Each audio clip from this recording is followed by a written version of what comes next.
Parrish Arnaldy, so good to see you, man. Good to see you, my friend. Let's talk about spring 2023 in the men's clothing business. Let's do it. What will the fashion landscape look like in spring 2023? The fashion landscape in 2023 is going to look tremendous because of the fact we're coming out of 3 years of COVID, and we see an uptick in weddings. We also see a lot of new product coming from designers. The color palettes are amazing. You get wheat, you get lavender, you get pink. All the colors of the summer are really strong. And I think a lot of it has to do with people are feeling a resurgence of really being able to travel. And that is compounded by the fact that they're traveling for destination weddings. I see a linen, I see silks, I see turquoise, I see opal colors. I see a lot of color as opposed to, the doom and gloom we've had over the last 3 years. So I see a lot of fantastic fabrics and colors and color palettes from designers as well as from the made to measure and custom background. I see a lot of that. Gentlemen are really stretching a little bit more. And because people have been locked down for a while. So they're really looking forward to really making 2023 the catalyst for, fall 2023 going forward. Because I think we've had a lot of pushback. So now we're moving forward and looking forward to be getting out and being dressed, going out.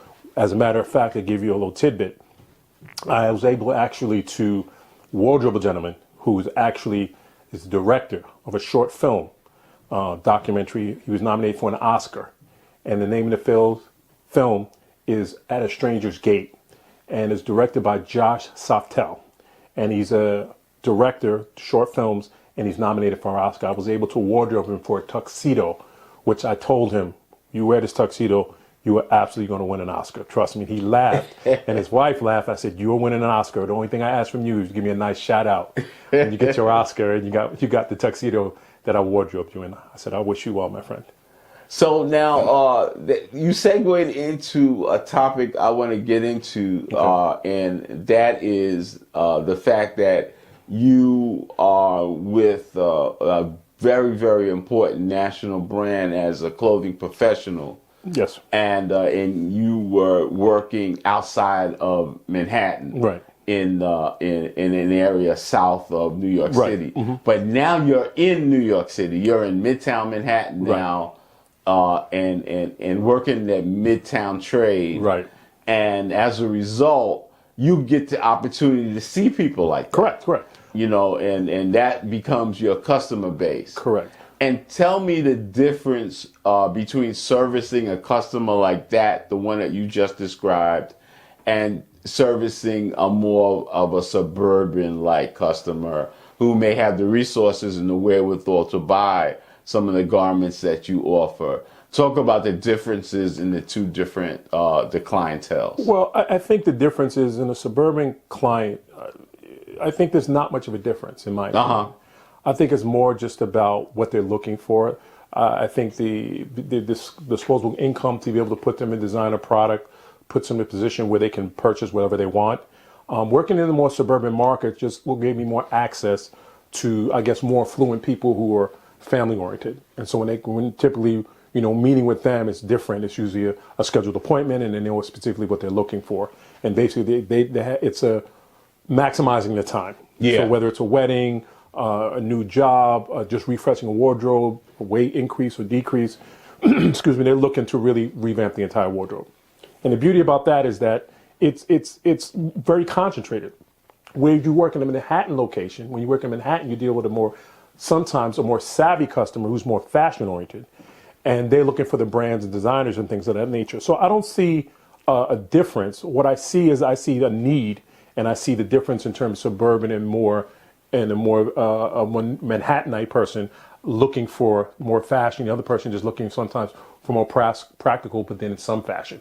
So it depends upon where the need is going to be. I've been in this rag trade about 30 years. I'm dating myself 30 years, and we've gone back as long as that. And I meet so many people, celebrities. I've met industry professionals, CEOs, things of that nature. And it's not about, to me, it's about the position. It's more about just what they need and what they're looking for. And then also to try to challenge them and push them a little bit to really not really take them out of the comfort zone, but have a secondary wardrobe as opposed to business, but have a secondary wardrobe, taking the first lady out or just their everyday life with jeans, sneakers, loafers, V-neck sweaters, things of that, cashmere sweaters, pullovers, sport coats, things of that nature. So I think a lifestyle is very important on both aspects. You just see in the Manhattan more fashion people, and it's more suburban, slightly, I would say, a little more functional with a little sprinkle of fashion thrown in. Yeah. Now that the in the New York City the workplace, we're beginning to see people come back into the office. Have you seen that particular mindset reflect itself in the way you're selling tailored clothing? Yes and no. There are men that come in and need suiting. That's always going to happen. Right. For suiting, they're revamping, weight gain, or weight increase or weight gain. They're looking to get new clothing. However, we do still have that business professional wherein they're wearing dress trousers or collared shirts with sport coats. The one thing I see a lot of gentlemen focus on is these tech fabrics. Yeah. The shirts and the pants, which are easy wash and wear and easy to take care of. They want something livable and easy so they can wear it to the office and then be able to take the first lady out to dinner or just bounce around and play golf and stuff like that. I think tech is really where people want it to be. Specifically, if you're going to be traveling a lot, you want things that are easy peasy. You don't want things that require a lot of dry cleaning. Right. And sometimes your better garments require dry cleaning. Exactly. And exactly. But the garments that are in market right now, you find to be a little bit more easy care.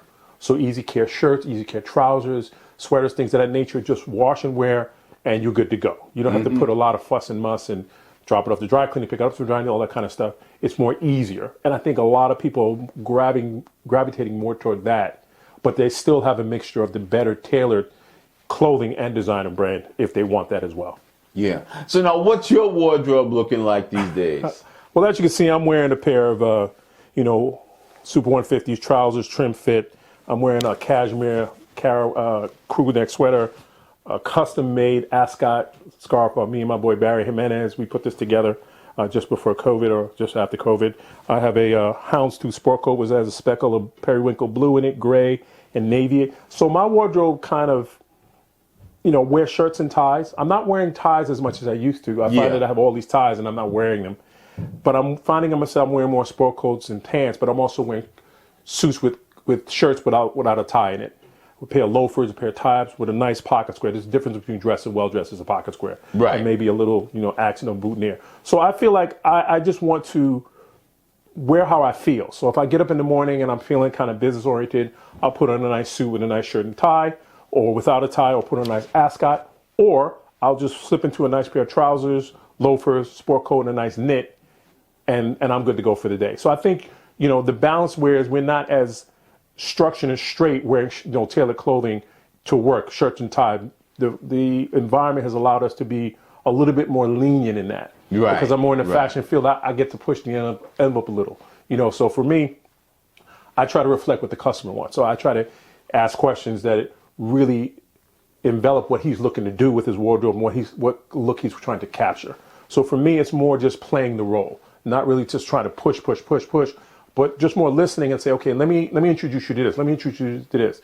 It's up to him or her to decide what they want and what they don't want. Right. Let me ask you a real technical question. Sure. Talk about the difference between bespoke and made to measure. Okay. This is where I think people kind of get a little confused. Let me start with made to measure. Made to measure essentially is a stock item. All right. What I mean by that, some retailers and designers offer it. So it's a product that's already been manufactured, but it can be tweaked a little for you. Right. Okay. So it's a base model, right? You pick a fabric out of a carton box with fabrics, and then basically you say, okay, I want this suit, and they'll take measurements, but it's only a modification of certain things they can do. That's made to measure. It's based off a base model. Okay. Let's shelve that for a minute. Bespoke is an English term. Bespoke only means to order in advance. Right. Okay. And basically it's an item that's made for you. Exactly. Well, what bespoke and custom is this. Bespoke is an English term. Custom is an American term. Right. What custom and bespoke, you're saying the same thing. But the difference with custom and bespoke, it's built from the ground up. Right. So essentially, when I'm doing a bespoke or a custom appointment, essentially what's happening, I'm taking 26 different measurements. And then the item is actually built from the ground up. Wherein you can choose your lining, you can choose functional buttonholes, you can choose lapel, peak lapel, notch lapel. You can pick vent, side vents, no vent, lining, all the accoutrements that you can pick. It's kind of a buffet style. You can pick everything you want and it's built from the ground up. So that's really the difference between bespoke, custom / made to measure. I err more on the bespoke custom side as opposed to the MTM side, which is fine. You know, it's sometimes a quicker process. Out of 10 guys that can walk in the store, 5 guys can get it and have 90 issues. The other 5 guys got some fit challenges. Whereas custom, you don't have those issues because I'm taking all the measurements basically, and then it's being sent. And the tailors on that end are actually creating a spec for you to build your garment. That's the difference. So I think we need to be clear about that, what made to measure / custom bespoke actually is. So now you're in Manhattan. Yes.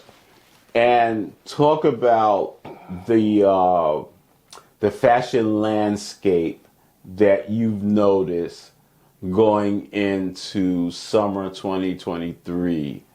Talk about the New York City fashion landscape as you've seen it since you've been on the island of Manhattan. Well, you know, I've always been in Manhattan. I know I've always been in Manhattan, but now, you know, partnering with a premier retailer in New York City allows me to see a lens that I was out of for a while, many years. Exactly. You know, so basically, customers really want brands.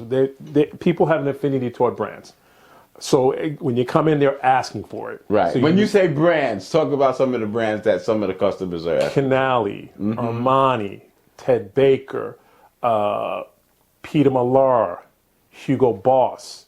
I mean, you have Givenchy, you have Fendi. You know, all the designer brands you can think of, they're asking for it. So people haven't really shied away from it. It really makes them want more to spend what they like. Because over the past 3 years, you know, we've seen what's happened. You know, so people say, listen, if I work hard, I want to play hard, I want to look good, and I'm willing to put the money out there to do that. So I think in terms of customers coming in, is really they have a kind of a guided missile of what they want. Yeah. So guided missile, but you can offer other things. And a lot of times, just peripherally, you can offer things that people will be interested. Exactly. They'll be interested because you're and listen, the difference is if you come in and I show you. You looking at a Mercedes, right? Mercedes. You said a Mercedes top end car. Exactly. But I say, Mr. Thorborn, can I interest you in looking at a Phantom? Mm-hmm. You're not going to say no. Yeah. Of course you're going to say yes. So what's the difference? You're just taking a look. It doesn't necessarily mean that you're going to acquire. It just means you're taking a look just to see. My job is to articulate the benefits of this versus that. Not one is better than the other. Your taste level. You know, I don't shop from my own pockets. I've never done that. When I go in with a customer or a client, I don't particularly think in terms of, look at them and pigeonhole them into a dollar amount. Exactly. I just look at them and say, okay, get the information from them and then ask questions. Hey, let me ask you a question. What are you typically wearing? For example, you're wearing Canali trousers, a Lubium jacket. I already know what level you're already at. So my job is to discern exactly what you're looking for. And then deliver that, and then add on top of that just extra spices and tchotchkes that you haven't thought about. Belts and things that most people don't even think of. They think about itemized. I'm buy a jacket, I'm buy a sport coat, and I think about shirts, and I think about ties, and I think about shoes, and I think about belts. One of the things I always tell gentlemen, when you buy a pair of shoes, always buy a matching belt. Always. So that way you're not wearing a black belt with brown shoes. Exactly. Or a black shoe with a brown belt. Right. It's just how things work. And then also your pocket squares, your cufflinks, your accents of jewelry, where men can be a little bit more creative as in terms of just having this very structured way of just, how they live. Men have this way sometimes they're just very one way. And I think the middle and the younger generation are really more into really looking good. Because looking good, you feel good. Right. If you look good, you feel good, you produce, and you're happier. That's just how it goes, in my opinion, my mindset. But for me, I just think when we're working with clients, we always want to give them the best. My job is to give you the best experience that you can have. My job is to deliver the best product that I can to you in the hopes that we would continue to do business again. Parrish, finally, take the three top brands in the men's clothing space and tell me the characteristics of a, let's say, for instance, if you went to Canali, or if you went to Tom Ford, or if you went to Keaton. Talk about the characteristics of what you would consider your top three, and talk about the characteristics of each of those garments. That's a really tough one because there's so many people I do like, and I do Take favor. your top three. My top three I probably would say Tom Ford. Okay.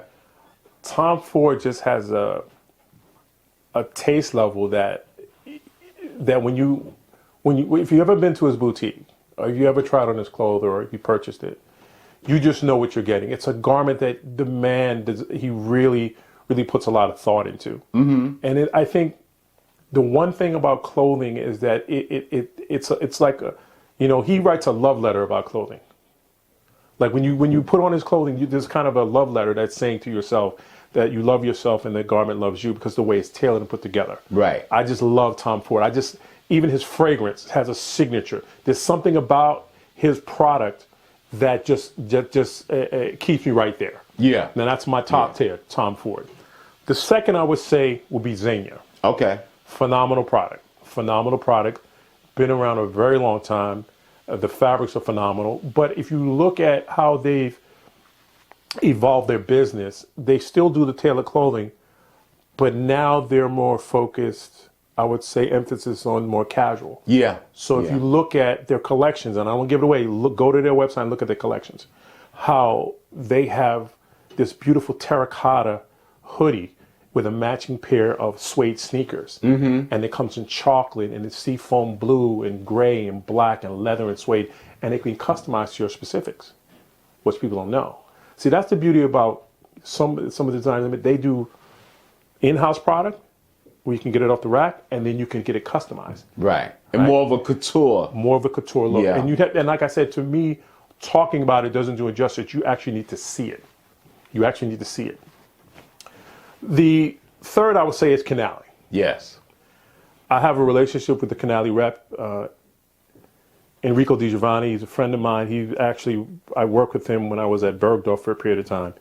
And basically, just the garment is just phenomenal. Just off the rack garment is phenomenal, but they also do a made-to-measure program. Right. And essentially, like I said, what the difference between buying off the rack and getting a made-to-measure slash custom order is the fact you have more fabric selection that you're going to have at the store level. Exactly. And the reason being only because the buyer's going with a mindset they're going to buy what they think is going to work, and they're going to sprinkle things into it that they feel based on color palette and Fashion Week and things are going on in Paris that colors are going to work and stuff like that. But when you go to the level of custom, you have more selection than you're going to have at the store level because they're going to have a certain amount they can carry. Whereas if I have a bin of fabrics, I can pick whatever I want. Right. Whatever I want. So something I didn't envision as being a sport coat can be a sport coat. Something I didn't envision as being a suit is now a suit. So that's the beauty in custom. You can create your own signature look, which I think is very important. Everyone should have their own signature look. We shouldn't be carbon copy. We should all be different in how we view ourselves. And there's no right or wrong to wear anything. You wear it how you want it, how you feel. And also this thing about not wearing sneakers with suits. I wasn't a proponent of it, but then I start to see it and I say, man, that's a really cool look if you think about it. So you have to evolve and change as things change. That's how you grow in this business because fashion, it's growing. It's challenging. And it evolves as well. It evolves and grows. And up-and-coming designers, you have to always kind of be. One of the things I like about working with one of the retailers in New York City is that we have emerging designers. So you can literally go and look at their product and see. Now, it may not be your taste level, but you can actually see what's going on and where it's teetering and where it's going to. Right. So that's and you may even have a customer that might be more catered to that particular item. Let me introduce you to this. And you just take a look. It's a yes or a no. Exactly. Like I said, I tell people the whole process, what we do, and as stylists, because I consider myself a men's custom clothing stylist. I do the custom clothing thing, and I also style people. But the one thing that I like is that I get to work with different kinds of people in different areas of their life and whatever they do for a living and their lifestyle. And I get to really create a look for them, create something that makes this special to them. You know, I have a customer in DC who's been calling me. He only buys shirts from me, basically. So I'm going to see him next month in DC because he said I only want shirts. Another customer, CEO of a bank in Harlem, who needs a couple of custom suits. So these are the things that excite me because I'm able to really work with so many different people from so many different walks of life. And So Parrish, man, it's such a pleasure sitting down with you, catching up, talking about what spring 2023 is going to look like, your new position coming into Manhattan, and all the great things you're doing, man. I want to say thank you so very much for giving me a few minutes of your time. Where can folks reach you? Well, thank you very much for having me. We always get to do this, and as often as I think we like. But you can reach me at Parrish Arnaldy, men's custom clothing stylist. My number is 917-575-6226. If you want to, you can email me at pctparrish@gmail.com. Parrish, thank you so very much for your time, man. I love sitting down with you, talking about the rag trade. I can't wait for us to get back together again so we can do this for summer 2023. And man, again, thank you so very much. No problem, brother. I appreciate you having me. Thank you. Take care.